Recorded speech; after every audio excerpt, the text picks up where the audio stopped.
조짜왕과 경린이가 함께하는 유tuiki. 자, 한국은 MSCI 선진국 지수가 편입이 불발됐다. 올해 6월에 편입을 실패했어요.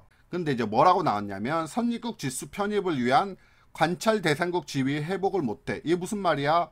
2014년 관찰 대상국에서 탈락 후 7년째 신흥국 지수에 머무른다. 이게 신흥국 지수에서 선진국 지수로 가려면 이렇게 바로 점프가 되는 게 아니에요. 점프가 되는 게 아니고 선진국 지수로 가기 위한 후보를 뽑는 거예요. 그게 이거예요. 관찰 대상국 지위.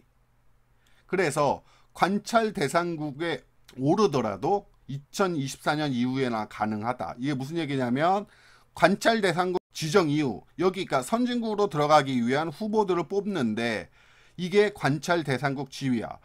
여기에 지정이 돼도 최소 1년이 지나야 가능하다. 그러면 우리가 지금 2021년이죠. 2022년에 과연 될까는 모르겠어요. 그래서 여기에 된다고 하면 2022년 중에 되겠죠. 만약에 우리나라가 좋다고 하면 그럼 2022년 중에 관찰 대상국 지위가 복귀가 되는 거고, 그러니까 후보자로 뽑히는 거죠. 그런 다음에 2023년에 돼서야 이제 선진국 지수로 이 후보 중에 선진국 지수로 들어갈래 말까 또 심사를 한다는 거죠.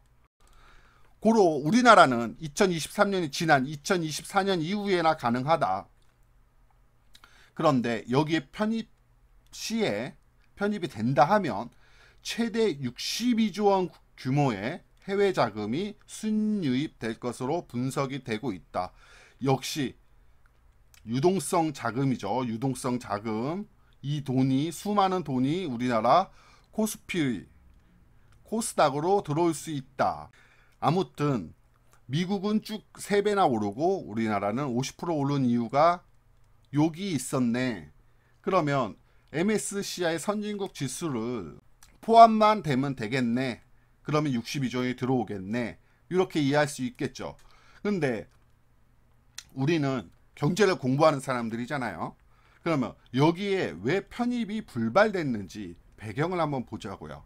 첫 번째 얘네들이 뽑은 게 역의 외환시장 부재다. 이게 뭐냐면 외환시장에서 24시간 원화를 거래할 수 있어야 된다라고 MSCI가 얘기했어요. 니네가 이거 안 돼서 관찰 대상국에서도 탈락한 거야. 그러니까 지금 해외는 FX 마진 거래라고 해서 환율 거래가 가능해요. 24시간 돌아갑니다. 그런데 한국은 안 되고 있어요. 24시간 개방을 안 했어요. 그런데 지금 금융이라든지 이제 이쪽에 관련돼 있는 분들이 개선 차원에서 접근이 필요하다. 그러니까 지금 우리도 이제 개방을 해야 되나? 라고 고민을 하고 있다는 거죠. 근데 이걸 왜 우리는 안 했냐? 97년에 외환위기가 있었죠. 우리나라. 이 트라우마로 환율 시장 개방에 극도로 신중을 했다. 이 외환위기가 뭐예요? 한국에 외환이 없어. 외환의 대표는 뭐예요? 달러. 달러가 없어. 우리나라가 돈을 갚아야 되는데 달러가 없어. 이런 사태가 벌어졌었어요. 97년에. 그래서 우리는 IMF한테 야, 돈 좀 빌려줘 했던 게 이 1997년이죠. 이 여파가 이때 많은 기업들이 파산하고 우리 부모님들이 직장을 잃고 거리로 나앉게 되는 경제가 파탄났던 요 트라우마가 있죠. 따라서 이 외환시장을 개방을 해버리면 또다시 이게 오지 않을까라는 두려움이 있는 거예요. 또한 환율이 급 변동 시 정부 개입이 매우 힘들고 수출 의존도 높은 한국은 환율 변동에 취약하다. 미국이나 요런 애들은 달러 없어? 찍으면 돼. 얘네는 기축통화국이잖아요. 발권이 가능하단 말이죠. 우리나라는 달러 없으면 어떻게? 여기다 빌려와야 된단 말이죠. 근데 이 환율이 급변동하면 우리나라는 뭐 금리라든지 우리가 가지고 있는 보유 외환 요거 갖고 풀고 조이고 하면서 어느 정도 맞춰 놓는데 이게 환율이 24시간 하면 이게 관리가 안 된다는 거죠. 관리가.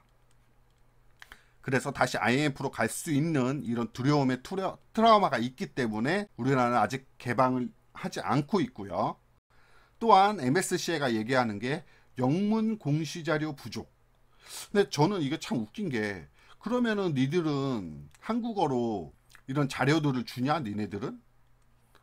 우리나라가 물론 힘이 없으니까 안 주잖아요. 근데 지들 쉽게 볼 수 있게 영문으로 해달래. 한 구글 번역을 하든가 지들이. 그러면 이걸 왜 우리 보고 해달라고 하는지 저는 좀 이해가 안 갑니다. 어쨌든 이런 이유로 관찰 대상국에서 탈락을 했고, 또한 우리나라는 MSCI가 얘기하는 게 배당 수익 예측이 어렵다. 이거는 저도 좀 동의를 하는 부분인데, 그러니까 배당 일자가 있죠. 우리나라는 거의 결산일이 연말이기 때문에 12월 31일까지 주식을 갖고 있는 사람에 한해서 우리가 배당을 줄게라고 공시를 합니다. 그래서 배당 일자 이후 결정되는 배당액은 얼마인지 몰라요.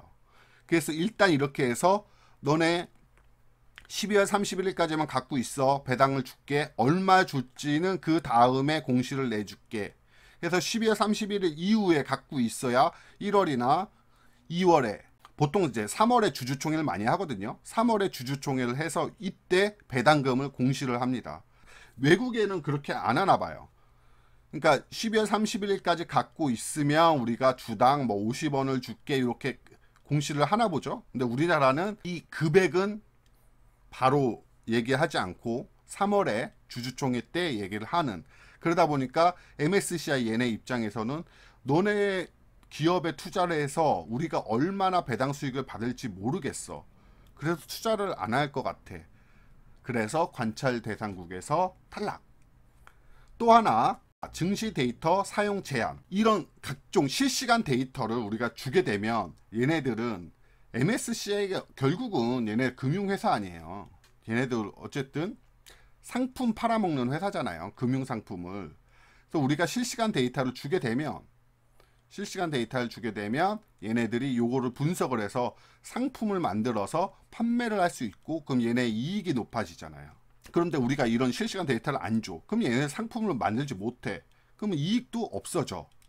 그래서 각종 파생 상품 등의 투자 상품 개발에 한계가 있으니까 너네는 관찰 대상국에서 탈락.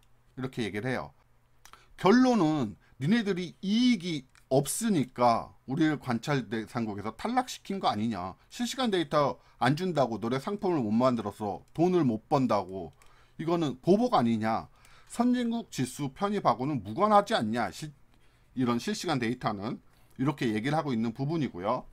외국인 투자자 등록이 복잡하다. 그래서 관찰 대상국에서 탈락이다. 얘네들을 얘기할 때 MSCI는 통합계좌 허용 때는 증권거래세 면제 등 부작용이 발생한다. 이게 이제 한국에서 얘기를 하는 거고요.